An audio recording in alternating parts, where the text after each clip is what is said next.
ఏపీలో ఎన్నికల హింసపై సిట్ నివేదిక కేంద్ర ఎన్నికల సంఘానికి చేరింది. 150 పేజీల ప్రాథమిక నివేదికను సిఎస్సికి పంపారు ఏపీ సిఎస్. పల్నాడు, తిరుపతి, అనంతపురం జిల్లాల్లో 33 హింసాత్మక ఘటనలు జరిగినట్లుగా సిట్ గుర్తించింది. 1370 మంది ఎఫ్ఐఆర్ నమోదు చేయగా వారిపై 124 మందిని అరెస్ట్ చేశారు. ఇంకా 1152 మందిని అరెస్ట్ చేయాల్సి ఉందని సిట్ తెలిపింది. ఎఫ్ఐఆర్లో కొత్త సెక్షన్స్ చేర్చే విషయంపై కూడా సిట్ సిఫార్సు చేసింది.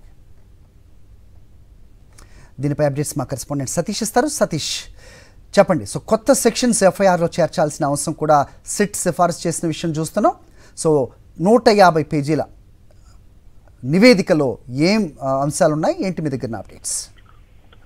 అది కేంద్ర ఎన్నికల సంఘానికి ఆ సిట్ నివేదిక చేరింది. వినీత్ బ్రిజ్లాల్ నిన్న డీజీపీకి ఇచ్చిన తర్వాత డీజీపీ హరీష్ కుమార్ గుప్తా దాన్ని ఆంధ్రప్రదేశ్ చీఫ్ సెక్రటరీ జవహర్ రెడ్డికి అందించారు. జవహర్ రెడ్డి ఆ నివేదికను కేంద్ర ఎన్నికల సంఘానికి పంపారు. ఇటీవల సిఈసి ఢిల్లీకి చీఫ్ సెక్రటరీని, అదేవిధంగా డీజీపీని పిలిచిన తర్వాత ఈ అత్యవసర విచారణ జరపాలని ఆదేశించిన నేపథ్యంలో 2 రోజుల్లోనే నివేదిక పంపాలని ఆదేశించిన నేపథ్యంలో ఒకటి సిఇఓ ద్వారా, మరొకటి చీఫ్ సెక్రటరీ నేరుగా సిఈసికి నివేదికను పంపించారు. 150 పేజీలు ఏదైతే ప్రాథమిక నివేదికను వినీత్ బ్రిజ్లాల్ అందించారో పల్నాడు, అనంతపురం, తిరుపతి జిల్లాల్లో చోటు చేసుకున్నట్టు హింసాత్మక ఘటనలు, ఇందులో 4 బృందాలుగా 3 జిల్లాల్లో పర్యటించిన తర్వాత 33 ఘటనల్లో నమోదు చేసినటువంటి ఎఫ్ఐఆర్ లో, అదేవిధంగా సీసీటీవీ ఫుటేజ్ మొత్తాన్ని కూడా పరిశీలించిన తర్వాత ఒక ప్రాథమిక అంచనాకు వచ్చి ఎల్లర్లో దాదాపు 1370 మంది నిందితులుంటే కేవలం 124 మందిని అరెస్ట్ చేశారు. సో పోలీసు వైఫల్యం చాలా స్పష్టంగా ఇందులో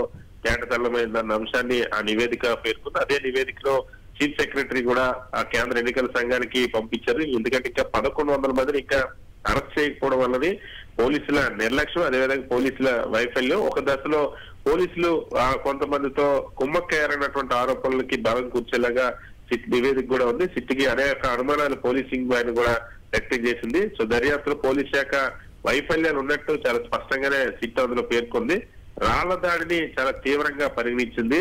ఆ రాళ్ల దాడులు మరణాలకు కూడా కారణమయ్యాయి అనే అంశాన్ని. సో ప్రీ ప్లాన్ గానే రాళ్లు, కర్రలతో దాడి జరిగినట్టు కూడా సిట్టు గుర్తించింది. సో దాడులని ముందస్తుగా ఊహించడంలో అధికారులు విఫలం చెందారు, పోలీసులు నిర్లక్ష్యం చేశారు. అదేవిధంగా ఎన్నికలకు ముందు, ప్రధానంగా ఎన్నికలకు ముందు ఇష్టానుసారంగా జరిగినటువంటి బదిలీ, ఒకవైపు పోలీసు ఈసీ ఎస్పీలు బదిలీ చేయడమే కాకుండా ముందు రోజు కూడా ఎన్నికలకి ముందు రోజు కూడా ఎస్ఐలు, సీఎల్ గారు మార్చినటువంటి ఘటనలు ఈ బదిలీల వల్లే ఈ స్థాయిలో హింస పేటరేగిందన్న అంశాలు అయితే ప్రధానంగా సిట్టు నిర్ధారించింది. ఈ అంశాలన్నింటినీ కూడా పేర్కొని ఇంకా కోర్టులో మెమో దాఖలు చేసి అదనపు సెక్షన్లు కూడా జోడించాల్సిన అవసరం ఉంది. దీన్ని కూడా సిట్టు మేము డైరెక్ట్ చేస్తామన్న అంశాన్ని కూడా ఆ నివేదికలో పేర్కొంది. సిట్ నివేదిక ఆధారంగా చర్యలు తీసుకుని SP, Anantapur DIG, Guntur range ఐజీలకు కూడా ఆదేశించిన ఇప్పటికే డీజీపీ ఈ అంశాలన్నింటినీ కూడా ఈ సిఈసికి సిఎస్ పంపించారు.